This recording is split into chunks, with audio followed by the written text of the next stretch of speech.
Okay, so we're going to continue on with Greek art here. So we were in the Orientalizing period. Now we're going to move into the Archaic period with this piece here. We really see the influence of Egyptian art on the Greeks during the Archaic period. We saw it in the Orientalizing period as well because the trade networks were opening up with that side of the world and the Greeks were being influenced through the trade networks. But even, I would say, more so in the Archaic period is Greek, is the influence of Egypt on Greece. So this is called curos from Attica, possibly Anavisos, Greece, 600 BCE, marble 6 feet, 1/2 inch high. And so it's a nearly life-size statue, and it's made of marble. It's considered a curos, which is a male youth in Greek sculpture. And the plural is chori. And you can see here that, that there is some influence from Egypt. His left foot is forward. He's very stiff and frontally posed. His thumbs are facing forward, much like the Egyptians posed their statues. So this form of this statue is very influenced by Egyptian sculpture. And this had a funerary function. It stood over a grave in Attica, which is around Athens, and it served as a grave marker, much like a lot of the pieces that we've looked at. Statues like this did serve as grave markers during the Archaic period, and they replaced the huge vases of the geometric period. It does differ from Egyptian sculpture, though, in that it is completely liberated from the stone block, except for maybe kind of by his hands here, but basically way more liberated from the fabric of the rock. So it's more, it's basically completely in the round, unlike a lot of the Egyptian statues that we looked at. So the Egyptian obsession with permanence was not shared by the Greeks at all. The Greeks were definitely way more preoccupied with representing motion instead of that stillness that the Egyptians were interested in. Egyptians were really interested in the eternal afterlife, the eternal presence of the Ka. And the Greeks just weren't, they didn't believe the same things. And so they were definitely way more preoccupied with representing motion in their sculpted figures.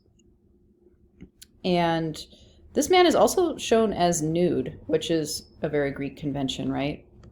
Egyptians obviously typically wore kilts or some sort of cloth, whereas the Greeks often showed, especially males, nude. The women were typically clothed in Greek sculpture, and he is wearing a necklace, but that's pretty much it. So it does have some of the old Orientalizing features, but it is starting to get slightly more realistic compared to the Orientalizing features that we looked at in the previous sculpture called the Lady of Exir. But we can see that triangle-shaped head to some degree, although it's getting less triangular. But it is, like I said earlier, it's more naturalistic than some of the Orientalizing sculpture that we looked at. So here's another archaic sculpture called Calf Bearer, and it's dedicated by Rhombos on the Acropolis of Athens, Greece, 560 BCE. It's marbled. Its restored height is 5 feet 5 inches high, so it's basically life-size. Many Greeks during that time, that's how tall they were. Ancient peoples typically didn't get much over, 5 feet and a half, probably. Even the men, a lot of them. So this is called Calf Bearer, and it's dedicated by a man named Rhombos. And it does have an inscription on the base that tells us this. And it's probably a sculpture of the calf bearer himself. And he's bringing an offering of a sheep, or a calf, sorry, in offering to the goddess Athena.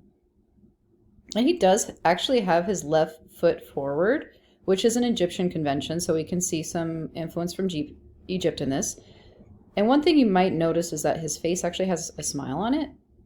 And that's actually known as the archaic smile. So during the archaic period, sculptures were typically many times represented with a smile. And the artist historians typically think that the archaic smile was the artist's way of showing that it represents a person that is alive. So this is important to be, and this is considered to be an important convention of Greek archaic period. So it's very different from the Egyptian examples we've seen.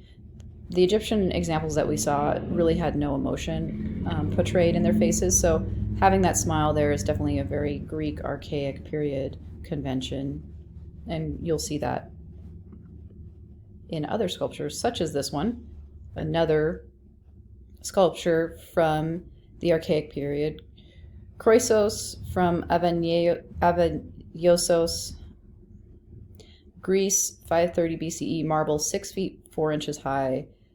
So sometime around 530 BCE, a young man named Chrysos died a hero's death in battle, and this was on his gravesite. This is a grave marker, and some of the paint does remain, which is actually hard to see, but it does give the historians an idea of what it originally looked like. And there's actually an inscription on the base that says, "Stay and mourn for Chrysos who died in battle." And you can see with this piece, it's much more naturally rendered. He looks so much more naturalistic. He's obviously very idealized. He has a very idealized body type, much like the Egyptian gods, king gods or pharaohs were depicted as having perfect youthful bodies. That's also something in Greece, but even more so in Greece, because the Greeks are very obsessed with the ideal or the idea of perfection. So we see a very idealized form here, but it's very naturalistic compared to a lot of the other sculptures that we've looked at previously. His head is no longer too large for his body. The face is rounding. He has these swelling cheeks. He doesn't have as much of a triangular shaped head. And the long hair is not so stiff. It kind of flows back. His hips are less V-shaped and more rounded. So you can actually see the progression here from the first archaic sculpture that we looked at to this sculpture. It's just getting more realistic as we move on.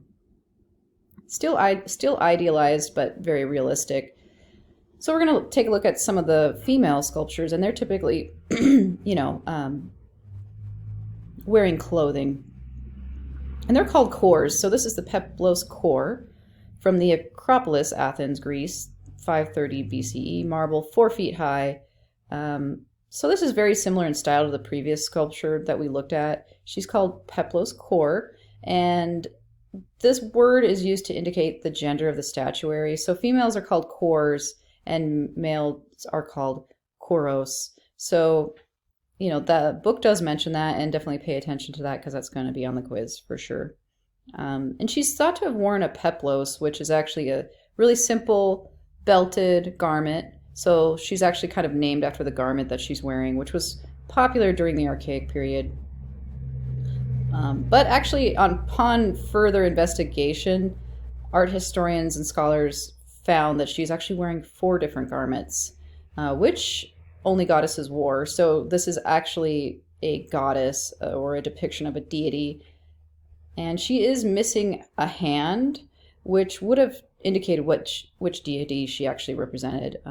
So we're missing that because she was probably holding something that would have indicated which deity she was. So there's a lot more of her form underneath the clothing that we can kind of see. There's a lot of curves underneath her dress, and it's rendered in a fairly natural way, along with those swelling cheeks and more naturally draped hair. So we're definitely getting a little bit more naturalistic as we move forward. So here's another example of a female core in an Ionian dress from the Acropolis, Athens, Greece, 520 to 510 BCE. It's marble, 1 foot 9 inches high. So the Ionian chiton was a garment of choice for fashionable women during this particular period, during the Archaic period. And it's shown on this statue here. And the sculptor definitely delighted in rendering the intricate patterns of the thin material. So we can see all these lines that he's carved in, the drapery that he's carved in, which actually becomes a very Greek thing, is really focusing on the folds of the fabric and the flow over the human body of fabric. And the folds are asymmetrical. They kind of create this dynamic quality and gives the figure less of a rigid look. So we're getting a little bit more movement in the sculpture. Like I said, the Greeks are more interested in movement than the Egyptians were.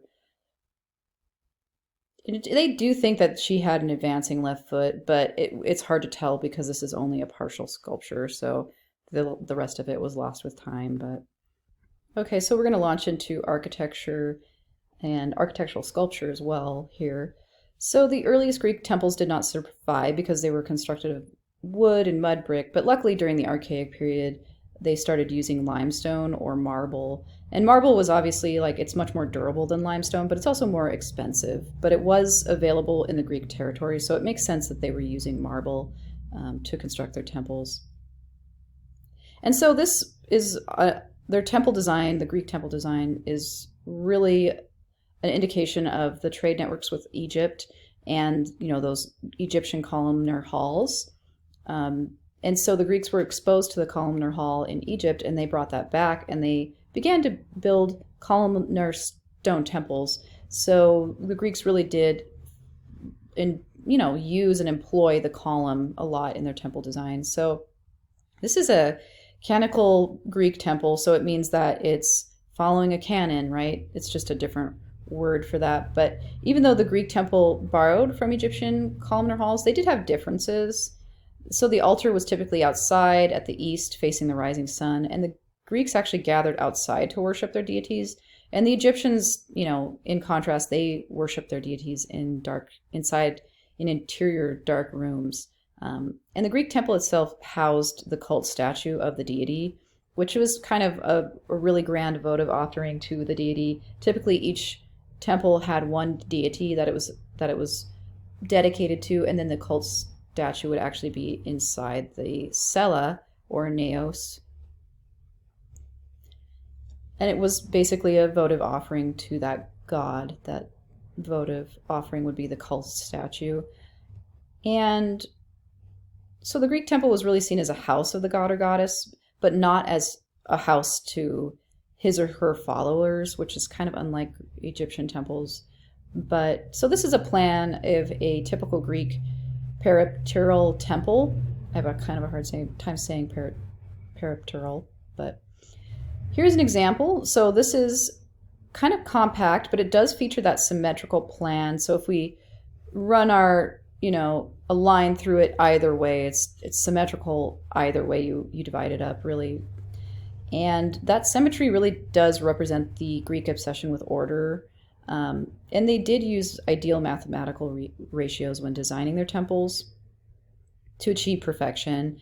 And the cella was kind of located at the temple's core, and then the cult statue would be inside there. There was a porch, which was called the pronaos, and it typically had two columns with slightly extended walls on either side. And then we also have an epithodomos on the back end of the temple, which is kind of a back porch, basically. And you can see the second porch really does help to create that symmetry. But the epithodomos is not always present on Greek temples. It's something that's only present in the canonical temples. Canonical temples followed a very strict canon of proportions based on a canon, basically. So they kind of borrowed the canon idea slightly from the Egyptians, who used it for their figural representations, but the Greeks used the canon for their temples, although there are temples without the epithodomos, and they're not following a canon if they are missing the epithodomos. And usually there'd be a row of columns all the way around the whole outside of the temple called a peristyle, and single peristyles were the norm, called peripteral, but double dipteral columns were features of especially elaborate temples. So dipteral colonnades there would be two rows of columns on the outside, and that was just more elaborate.